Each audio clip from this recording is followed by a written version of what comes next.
loud. All the creaking. You're gonna cut this out anyway.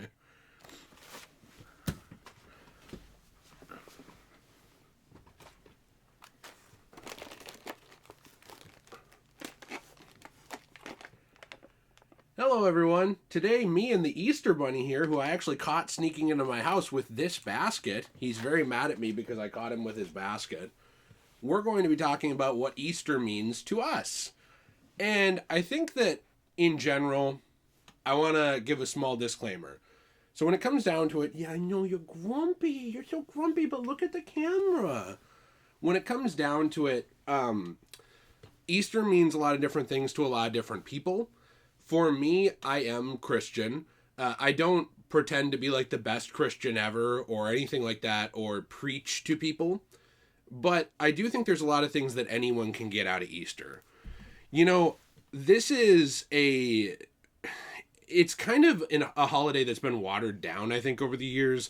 And there's many reasons for that. People can get into historical stuff. They can get into, well, it started as this, and then it had pagan rituals wrapped into it, and this and that. Like even the Easter Bunny. I mean, at one point, I don't know the exact specifics of it because I'd have to do research on it, but a bunny leaving all these eggs and stuff, it was like a fertility god type thing. You know what I mean? Like a fertility symbol.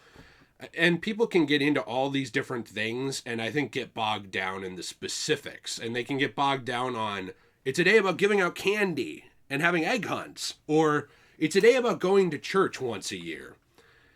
And I think a lot of people miss the point of Easter and the story of Easter, which is about someone who loved people so much that they were willing to forgive them for evil. And they were willing to give them the option of a better life. You know, and that part's about Jesus, right? You know, and whether you believe in that or not, I think is kind of irrelevant because it's a story. You know, as someone who taught literature in high school, these stories are very important to us. Whether you want to believe them or not, whether you do believe them or not, these stories are part of the fabric of our society, you know, and of the world. When you see a movie and you see someone sacrifice themselves, it doesn't mean that it's always a Jesus thing, but a lot of times imagery will be like this, you know what I mean? Like someone will be falling and it'll be like this. That's a symbol of the cross, for example. That's a very important literary symbol. And that's why I think these stories are so important, like, or why they should be so important to people, and why they should be worth at least investigating for yourself. You know, like, I think a lot of people look at a day like today and they say, oh, it's either the Christian holiday, so it's not for me because I'm not Christian, or it's for people who like candy. And I'm on a diet, so it's not for me. I don't like candy. You know, it's like that kind of thing. I don't know if you can tell, I do like candy. I've been trying to be on a diet. It's not completely successful because I don't have enough willpower. But this day, the story of this day, is essentially one that I would recommend you look into. You know, even if you don't believe in the Bible, reading Matthew, Mark, Luke, or John, you know, those New Testament books, just from a literary perspective is very fascinating. And I'd say the same with other religious works, like even the Quran. Reading these things, or parts of them at the very least, and understanding why they were so influential, I think is very important, whether you believe in them or not. And the story of today, again, it's about somebody who loved people so much who didn't love him, you know, that he was willing to sacrifice for them, whether they would take him up on his offer or not. You know, the actual story is essentially that God, he is alienated from humans, right? He made humans, and he is alienated from them by sin, by evil, because he's not evil.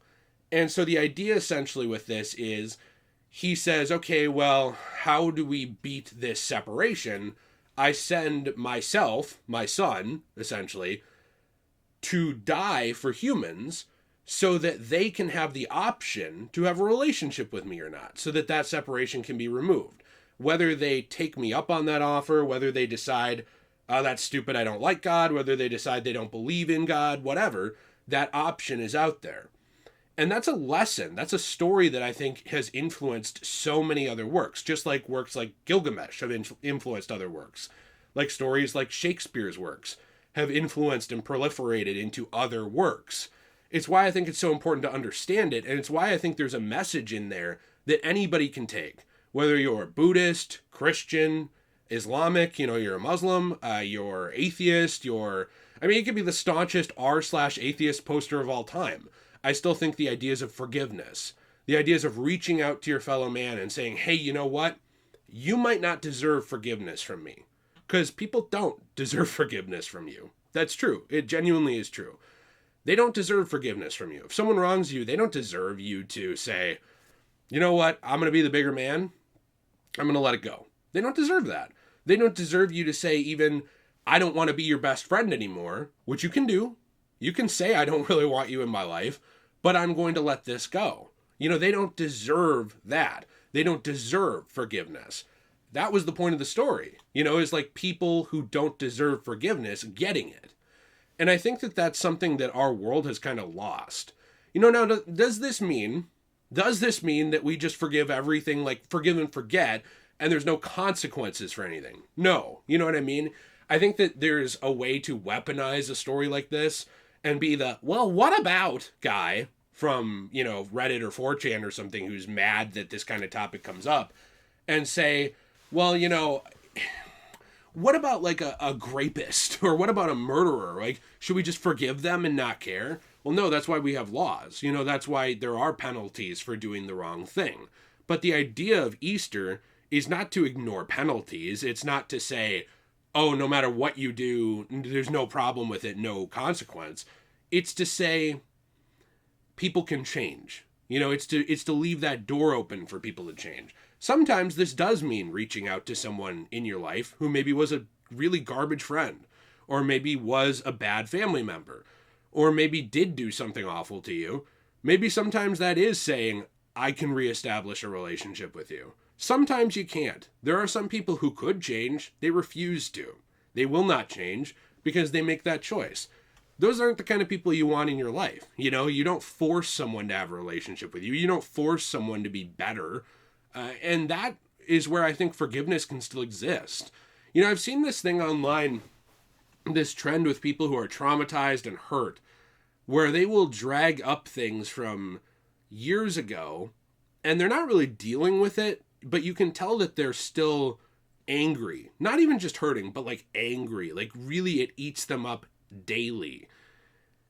And forgiveness doesn't mean, hey, you didn't do this thing. Sometimes it can just mean like, yeah, you hurt me in a really awful way. Like I can't even describe it online how awful it is.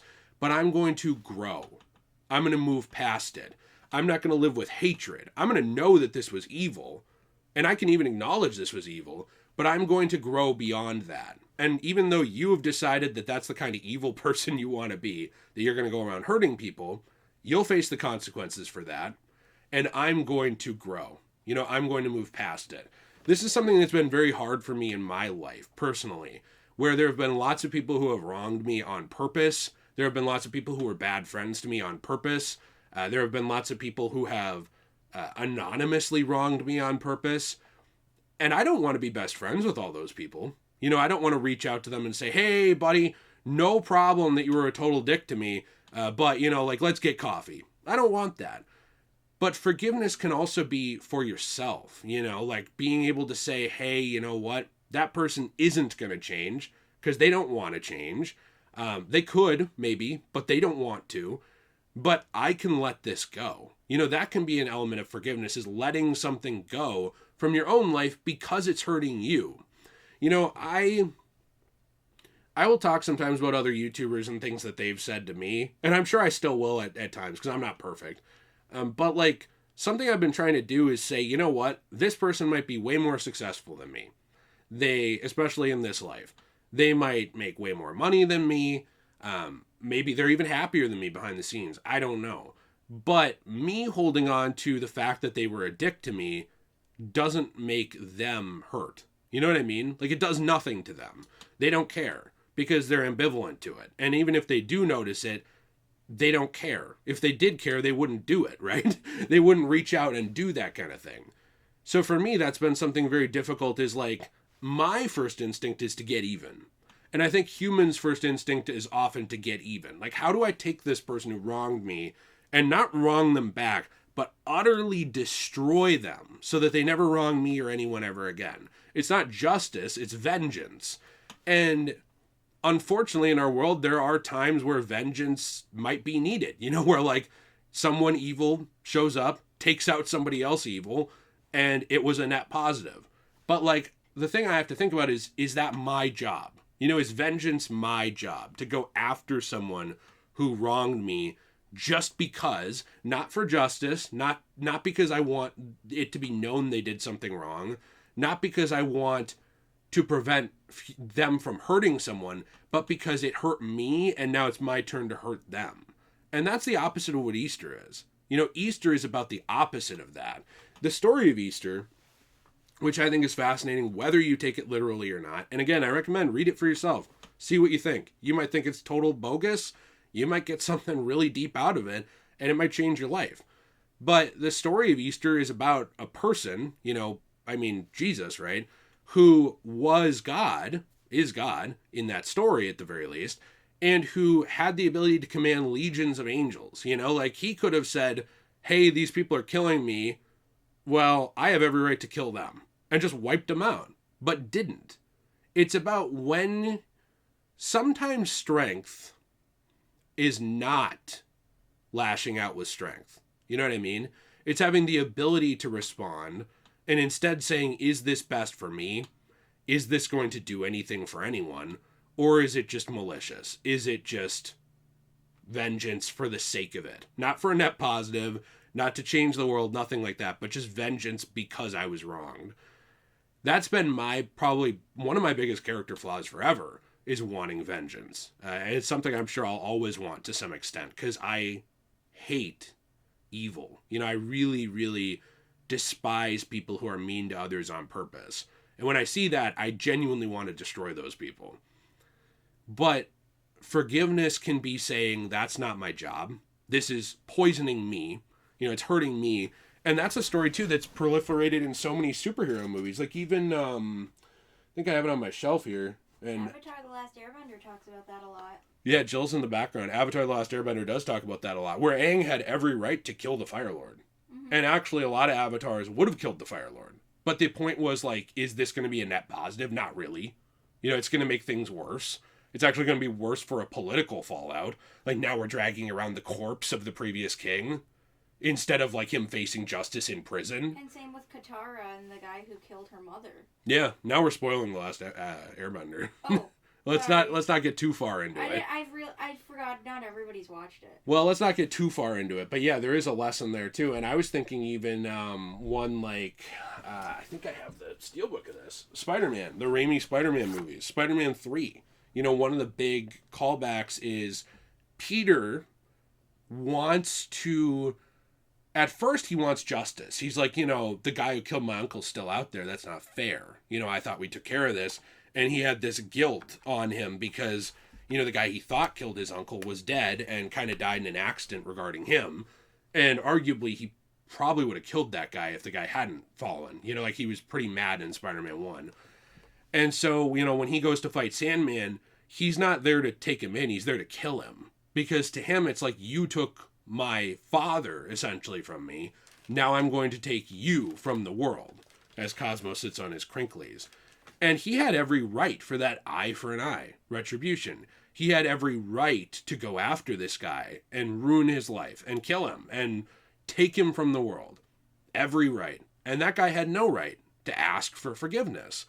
But how powerful is the scene at the end of Spider-Man 3 where after all of this harm Peter's done, Sandman turns to him and he says, like, what I did was wrong, and I'm sorry, essentially, and says, that I can't take it back.